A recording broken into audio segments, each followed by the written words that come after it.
দিয়েছেন আল্লাহ তাআলা। এখানে লা জামান লা মাকান, কোনো সময় নাই, কোনো স্থান নাই।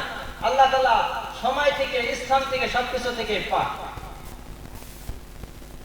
ও ভাইরা আমার, এবার বলুন, সৌরজগতের মধ্যে যদি সবচেয়ে শক্তিশালী সূর্য হয়, তাহলে মাটিকে সিজদা করা যাবে?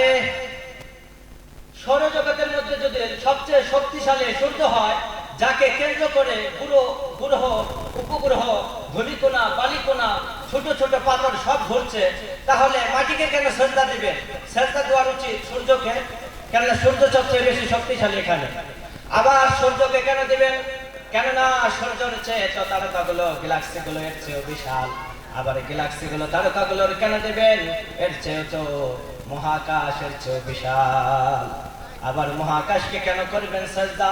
মহাকাশের চেয়ে বিশাল সিদরাতুল মুনতাহা, তার চেয়ে বিশাল লৌহে মাহফুজ, তার চেয়ে বিশাল কুরসি, তার চেয়ে বিশাল আরশ, আরশের চেয়ে মহান একজন তিনি কে? এবার বলেন, সিজদা চলবে কার?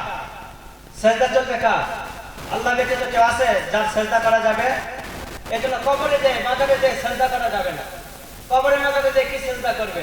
এই যে একটা আলম, এই যে আরেকটা আলম, আলমে বরজখ, ওরা তো আলমে বরজখে আছে। এই দুনিয়ার সাথে ওদের কোনো মিলই নাই, কোনো কিছুই জানে না এখানে কি হচ্ছে না হচ্ছে, ওদের এগুলোর সাথে কোনো মানে মিলই নাই। ওরা আছে আলমে বরজখে। তো কবরে আপনি কেন যান?